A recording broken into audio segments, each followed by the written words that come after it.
First, everyone, thank you for coming out and listening to our story, and more thanks for sharing about Transplace. I never do, but you guys had some cool dashboards that I've got some ideas of how different views that we can put in at Southwest. So thank you for that. Josiah, thank you. Slalom, thank you for that. And I know the only thing standing between you guys and alcohol is me, so I will try and make this as quick as I can, because one thing I know about people at Southwest is we like to party. I'll just leave it at that. So this is just about Southwest Airlines revenue management, in particular, our journey to Tableau, how we're currently using it, and how we see it, how we see us using it more in the future. So we'll just cover, who we are, about revenue management. We'll go into that. A lot of people, even in our own company, don't even know who we are or what we do. So we'll explain about that. Our journey to Tableau, how it's changed Southwest Airlines revenue management, how Tableau's improved our job, and then, like I said, where we see the future of Tableau within the company. So first of all, how many of you, I'm sure you guys probably know, but what do you guys know about Southwest Airlines? You can just call out. It's the best airline. They fly to all slalom offices. Well, that's also good. Fun. Fun. Don't charge for bags. We don't charge for bags or change fees, by the way. We're the only airline that does not do that. No assigned seats. No assigned seats in all airplanes. So you guys are pretty familiar about Southwest Airlines, as I can see. One of the things that I personally love the most is what our mission statement and what our vision and what our purpose is. Our purpose is to connect people to what's important in their lives through friendly, reliable, and low-cost air travel. So it's a big part about how we can help you connect to what's important in your lives and not more or less about the business, which is what I love.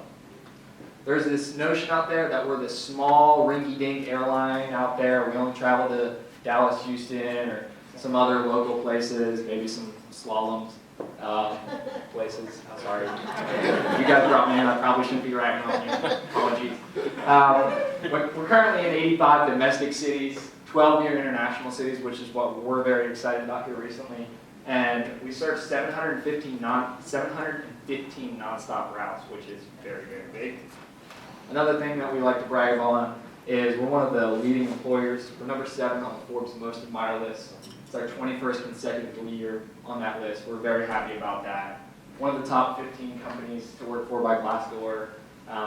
Air Transport World, this is kind of a nerdy magazine for all the AV geeks out there. And it's like the one everyone looks at, I guess. And we just got Airline of the Year, so we're very proud about that. Other metrics and facts, we're the nation's largest domestic carrier for originating domestic passengers. We served 115 million passengers in 2014. So if you want to do how big the United States is, that's about a third of the United States we carry. 42 consecutive years of annual profitability, which I love because that helps out my profit sharing.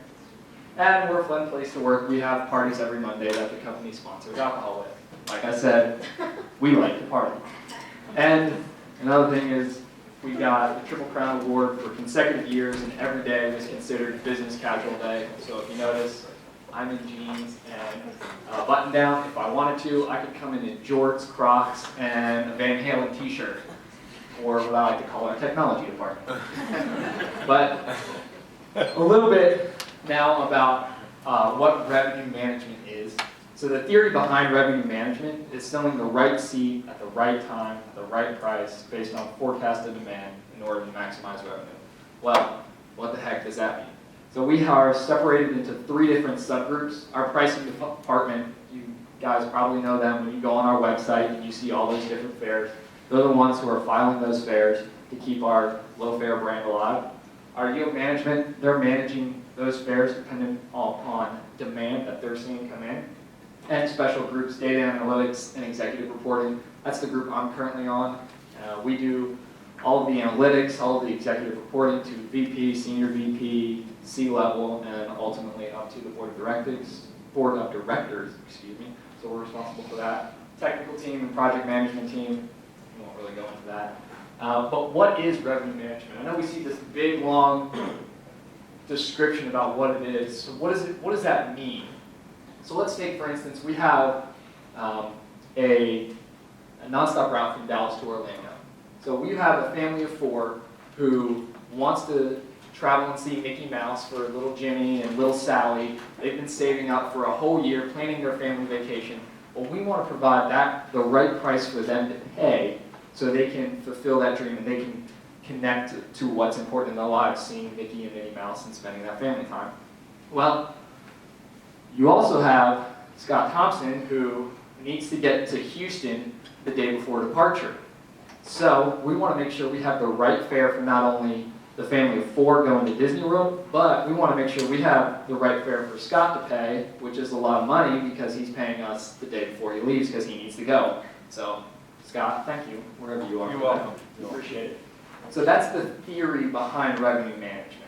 So hopefully that kind of clears it up, and that makes a lot more sense about what our department is and what we do. So now let's talk about our department's journey to Tableau. So we were before we had Tableau, we were very much a numbers-based company. We didn't have a lot of visuals. We had a lot of numbers, and this provided a lot of, not confusion, but it took some time for our end user or our consumer to kind of distill that data down and find some meaning from that data. So what I'm showing you is something similar, and this would just be a basic update that we would provide to our leaders. So what we're looking at here is metrics for the month of January 2015. Now all of this is fake data, I have to say. Legal makes me say that. We've got to pay them for something. So what we're looking at is departure date for January. The year-over-year capacity, that's just how are we flying more, are we flying less, are we adding more seats, are we adding less seats, taking away, what is that? Year-over-year revenue, pretty self-explanatory. Are we getting more revenue on that date, or are we not? Year-over-year passengers per flight, how full are these planes? Are they more full this year than last year? And what's our average fare? Is that up, is that down? Are we charging you more, are we charging you less? What does all that mean? So for me, being the data geek that I am, this even to me just looks like a bunch of blah, and how do I find any type of trend? How do I see any type of correlation in here? So when we first got Tableau, we wanted to take it to something simple, a simple update we would provide to our leaders, such as this, and visualize it and see what it is. Well, when we first put it in there, the effect and the result was immediate. We could easily identify trends and spot patterns where we couldn't see it before. So what we're looking at here, those red bars, that's the year-over-year passengers per flight. How full are the planes year-over-year? These yellow circles, that's just year-over-year capacity. Are we adding more? Are we not? Are we taking out capacity? The blue diamonds, that's year-over-year average fare. Are we charging you more? Are we charging you less? And that green triangle, that's year-over-year revenue. So one of the first things I could tell from this is if you look at those green triangles, you can pretty much draw a straight line from January 1st all the way up through January 31st. So there's this trend of going low to high in year-over-year revenue. Well, the next logical question would be, let's spot the outliers. This is one thing our leaders are always looking for. What's the outliers? How can we take that information and apply it to other areas, other departure dates? So if we look on the 28th and 29th, you'll see that green triangle higher than all the other green triangles on those days. Well, the next logical question is, well, why is that? What makes those days intrinsically different than all the other days surrounding it? So another question they might ask us, okay, well, which station is it? We have 85 in the US, we have 12 international cities, which one is it? So as you can imagine, plotting 715 routes and seeing something in there in a numbers-based view was a little bit difficult and made us go a little bit insane at times. Like Mark said, he has people spending 8 hours a day building something, trying to make sense out of that. We had the same issue. We had all of these routes. We had to find some sort of correlation, some sort of trend, and then explain what was going on. So the cool thing about Tableau that we really love and we use a lot is the map function.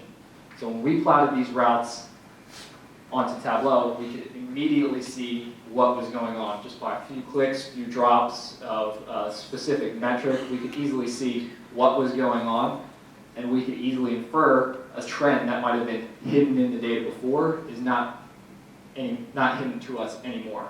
So what we're showing you here is Baltimore, Washington. Anyone from the Baltimore, Washington area? Any Northeast people? Yes, I'm from Philadelphia myself, so got some pride. Yeah. So what you're looking at here is you're looking at Baltimore, Washington, and these are all of our Baltimore, Washington routes throughout the United States. Well, what we're showing you is just year-over-year revenue. So as we can see, from Baltimore, Washington to the south, we're about flat year-over-year. If we go Baltimore, Washington to the north, our year-over-year revenue is down. But if we go Baltimore, Washington to the west, we see our revenues up year-over-year. Well, this is something that our leaders love to see. They love to see this and visualize it. It was almost immediate. So their next question was, well, how can we now take this Baltimore, Washington to the west and apply that to the surrounding of Baltimore, Washington? So it cut down the time a lot for us from not only them asking questions, but also us actually answering them. So we gave them these views, and they got addicted to them because they started asking for more and more and more. And we said, well, we only have capacity for so many people, so we need to hire more, which is what we did. So there was this desire for more and more and more.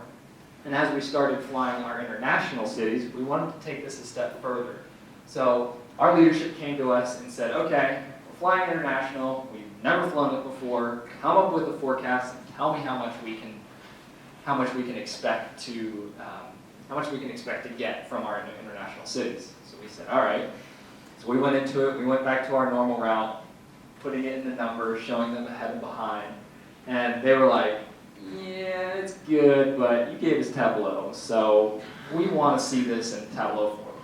So we took simple forecasting that we would do for our international, and we plotted it in Tableau. And again, the effect was immediate as far as them answering questions, or them asking questions, us answering them, getting to the data a lot faster, seeing anything that might have been hidden before is now coming into light. So what we're looking at is just blank markets, blank international markets, and this ahead and behind arrow is showing, in the background was showing our forecast, and where we forecasted to be ahead, where we forecasted to be behind. And then this orange bar is showing what the current year booked passengers are. The light blue bar is the as of, so what do we have today? And then the blue bar is what was our final projected passengers to be. So again, we started out with something simple. We took it a little bit more advanced with maps, and then we made it even more advanced with forecast. And every single time, Tableau just kept performing for us. And leadership kept asking for more and more and more to now today, all we do is just report in Tableau because of how easy it is to not only communicate, but also how easy it is for us to adjust on the fly. So the next step we took was, well, we have Tableau Server, how do we utilize that with what we have right now? So being in the data analytics team, we have a lot of processes we run nightly and in the morning. And before Tableau Server, it was very frustrating because I'd come in and on my way into work, I would just pray that all of my processes were done, because if it wasn't, I was going to scream because my computer was taken up and I can't do anything. So we started pushing these data sources that we had onto Tableau Server and just having them refresh nightly and refresh in the morning, really whenever we needed to. So that allowed us to come in, just have a blank slate on our computer and not have our computer be taken up by all the processes and data extracts that we were running. So that was also very good for us. And we were like, okay, so Tableau keeps performing. Now how do we take it to the next step? So the next step we wanted to take was, we have all of these views that we're showing and that we update frequently. We have all of these data extracts that we have on our server. How do we now put that power into the end user's hands? So what we had originally was, we would have a manager come at us and they would ask us a question, how is my pod, how are my markets doing for a certain month? And then 20 minutes later, an analyst would come and say, okay, I like that view, but I want to see it a little bit different. And then an hour later, we get an email from our VP who said, I like that, but I just need to see it a little bit different. So we had a lot of data pulling, a lot of efficiencies needed to be had on our end. There was just a lot of pulling the data, reporting it, pulling it similarly, but reporting it a different way. And we knew we needed to put it back in the user's hands so we could focus on other revenue generating ideas or other things for our senior VP or whoever it might be. So what we did was we created this pretty little dynamic self-service analytics tool. And I know I'm hiding a lot from you here, but one of the things that makes this interesting, makes it usable not only for us, but for our entire department, our VP, senior VP, and our C-level execs, is they can go into this at any point in time. It updates every day, and if they want to see a particular month, they just filter down a particular month, and they can see the data however they want to. If they want to see their markets and how their markets are doing based on a key performance indicator, they can select that. If they want to see how it's doing year over year, that far right one, your right, my left, they can see that. If they want to see how it's doing year over year with year over year average fare, year over year revenue, and then year over year passengers per flight, they can see that. Or if they just want to see it broken down by day, they can see that. So all that to say, there is a lot that we give them that puts the power in their hands. And the reason we did that was because it would take a lot of time off of us and answering the same question over and over again. But also, how many of you here, when your manager goes to a meeting, you get excited? Because it's just kind of kick back, it's a little bit less stressful, a little bit more chill. Is there anyone here? No one? All right. So you know what I'm talking about. Your manager goes off to a meeting and it's just rapid fire, question after question after question, and you're like, will this ever end?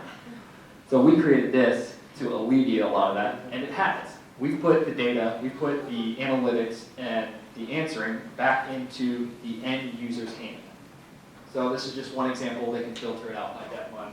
If they want to come in and now they say, okay, I want to see this departure month, but now I just want to see the routes we fly that are just long. Just show me just the long haul routes. They can now go in and all of the data updates and lets them see that. Or if they want to come in and a manager now wants to come in and say, hey, I don't really care about all that. I just want to see how my pod, how my markets, how all of my performance metrics are doing. They can see that. Or if they want to compare themselves to not only the system, but to other managers, we have the ability for them to do that as well. So first we provided something simple, made it a little bit more difficult with the mapping feature. Then we took it a little bit more advanced and went into the forecasting feature, put that data onto the Tableau server, and now we're putting the analytics back into the hands of the user, so the power back into the people who really need it. So how has this changed Southwest Airlines revenue management? Well, one of the things it's made us more sane in RM, because it puts the user in control of what they're seeing.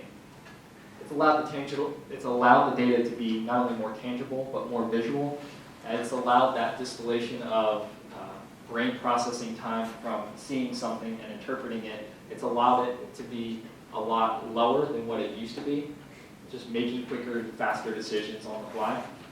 It's allowed us to spot trends that might have been hidden before, but were always there, that might have taken us a lot of time to see before, now doesn't take that long at all. It answers questions a lot quicker, which is awesome for us because it allows us just to keep going on to the next thing, to the next thing, to the next thing. One of the things that I could believe was how quick it was to connect our Teradata to Tableau. One of the things I remember, and I believe Mark was our rep at the time, he was like, you really just should connect your SQL queries right to Tableau. And I was like, Mark, come on, we've heard this before. Everyone says it's faster. Yeah. All right. So he showed it to us, and I couldn't believe how quick it was for something to extract and pull into Tableau. And not only that, allow Tableau to query off back and forth and refresh reviews. So that was awesome, and that helped us out a lot. Also, just the dynamic reporting and analysis, it prevents just duplicate pools. Also, what it does is it allows everyone to be on the same page as far as data integrity. That's one of the things we experienced. We would pull data one way, another person would pull the data another way, and we'd come up with two different views. Who's right? Those were fun discussions. So it allowed for data integrity and allowed for everyone to be on the same page, which is crucial whenever you're in a meeting or whenever you're having a discussion with another cohort. And it's allowed our data and formatting to be simplified, just with the ability to put in our own colors in there, and just every time we refresh, the data refreshes and the formatting is exactly the same. It's a lot easier just to snippet things and send it off to that end user. Well, how has it changed our department? So again, it's allowed the data to be more tangible and visual. It's allowed the end user to be in control of the question they want to answer. And it's made reporting obviously a lot easier. It's made it accessible across all groups. Allowed us to have quicker turnaround times on things, which our VPs, senior VPs, they all love. Our leaders and our executive leaders have gotten behind this, and I was looking at the dashboard we were showing you, and our senior VP is one of the top viewers of that. So adaptation between upper management and upper leadership has been very, very good, and they've been very, very supportive of it. We now have multiple licenses throughout the department. We gave our entire department, which is about 110 people, access to Tableau Server. And when we were doing that, we actually got a call from technology because they were wondering what's going on, and they were a little fishy about what's going on. We're like, hey, we create cool stuff. People want to see it. Just give them access. So the entire department has access to the server, and at any point in time, they can see whatever metric they want or view or answer whatever question they need to. And also, the biggest thing probably for us is it's taken a lot of tools that we've had across the department that have been fragmented between team to team to team. It's taken that and it's cut that down to where those tools are no longer necessary, and there's no question about the data integrity. Everybody trusts the data. We're the ones who are putting it, we're putting it out for them, and everyone is quoting that. So it's allowed for a lot of consolidation of tools and a lot of data integrity. So where do we see the future of Tableau within Southwest Airlines revenue management? So what we want to do is we want to create more self-service analytics. We have about 3 or 4 more tools in the pipeline that we're trying to push out, trying to finish, because the department, the leadership, and the end users have just been clamoring for more. We give them a little bit, they want a mile, so I guess that's a good problem for us to have. Tableau Server is now throughout the department, and we really want to start utilizing R, which I'm not sure if many of you know. R is a statistical, free, open platform software where you can write and you can put your scripts directly into Tableau. So we want to start utilizing that for forecasting and other key metrics as well. So I know I've covered a lot. I know you all are probably ready to start. The booze flowing. Hey, I'm not gonna lie. If it was Southwest, we would be ready as well. So with that being said, are there any questions? Yes. So on your year-over-year comparison, when you do it on a daily basis, the weekdays versus weekends, do you have to compensate or realign for that? On a weekly or monthly basis, when you roll it up, it's sort of a wash. But when you do January 1, 2015 to January 1, 2014, the weekdays, I'm assuming weekday versus weekend travel somewhat changes? Yeah, so his question is, how do we adjust for weekday shifts on a year-to-year basis? That's a great question, and it's all weekday, so it's minus 364. So we're comparing the same weekday to the same weekday. That's a very good question because Friday travel is going to be a lot different than a Monday or Tuesday travel. So everything for us is on a day of week compare. Oh, I see. So 364. Yeah, good question. Yes. When Southwest first initiated using Tableau, did they use a consultant or was it employees who were self-taught? So I can't speak for everyone, but for us, it was from our data enterprise group, I believe, and they said, "Hey, we have this cool tool. How about you guys check it out?" So we were like, "Okay, sounds cool to us. Data visualization, numbers, cool. Rock on, let's try it." And that's how we got accustomed to it. Maybe Danny, I don't know if you have any information about that. Yeah, how it came to Tableau, or how it came to Southwest. a lot of it was driven from Southwest, as far as kind of self-learned, if you will. Dating back several years, one of our entry points into Southwest was through and with Teradata. If anybody knows who Teradata is, it's one of the largest database vendors in the world, and they've been a very strong strategic partner of Tableau's, and their go-to-market strategy is to put Tableau on the front end of their warehouse, and so that's how those two came together at Southwest. I think it's kind of took it from there. Scott, I don't know if we have some services teed up there going forward, but my view of the world, I think Southwest has done an incredible job. I think what I've seen is we can empower our customers to move faster with guidance from consultants in a more effective way, as well as I believe we can help our customers stay on the track. Because it's a very easy tool, especially when you get the server, there's a lot of things that you need to understand for scalability, configuration, and things like that. So this isn't a services pitch per se, it's just going out that we're seeing a lot more success when people partner together with our partners to better understand where are we going, how we implement this thing, because it is a very disruptive technology. I mean, it's a movement, right? It's a transformation, and we're all human, right? We don't want to change.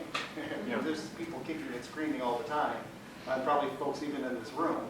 So it is hard to change, and I think from a change management perspective, I do believe outside parties can assist. My take. And I know, just speaking for our department, for us it's been pretty easy to get people to adapt and to come on the train, so to speak. When you have your senior leaders, like your vice president, your senior vice president, who are all looking at it and quoting it, it forces a lot of people underneath to kind of start looking at it, since that's what they're looking at and that's where the questions are coming off of. But just even within the department, I mean, really, when we showed people this tool, it was kind of like an aha, like, oh crap, this thing's awesome. How do I get access to it? And I want access to it now. And then they see it, and then they're like, oh, well, this would be cool if you could build this tool and we could see it this way. And that's what we're trying to do, is put more of those out there for our end users. Have you run into any capacity constraints as far as data volumes and number of filters and things like that? So the question's on capacity constraints. Is that as far as filters, like filtering and how long it takes? Yeah. So we have not really run into some issues. I'll call what it's running now as okay. It takes about 7 seconds for all of this to refresh, and this is actually in 3 different tabs. So it takes 7 seconds for all of that to refresh. On Tableau 9, it's about 3 seconds, which is what I would consider great. And I know that's one of the biggest asks from people within the department is, can you make it faster? Can you make it faster? There's a lot of data in the background populating all that. So with Tableau 9 and with the parallel architecture they have with running SQL queries, it's a lot. It's cut down for us in half, and it's made it lightning fast for us. And we did not pay him to say that. It's real. Anybody else? And I think just spinning out that question, right, kind of back to getting guidance from others that have done this, best practices. I'm seeing it more and more, everybody has their standards, right, their colors, their formats. You want standardization. So when you start getting into these things, everybody wants governance, right? They want to make sure that everybody is designing and offering dashboards to scale and to, how the company wants to go to market, internal or even external. So those are things that I think are kind of lost in the shuffle, because when you download Tableau Desktop, it doesn't just come in and say, hey, before you start, you boom, boom, boom, right? It's just go, right? It's a blank palette, you just boom. I think the painting thing was a great analogy, I think. It's just throwing stuff against the wall and see what sticks, and it just has a conversation with the data. So I think it's an exciting technology.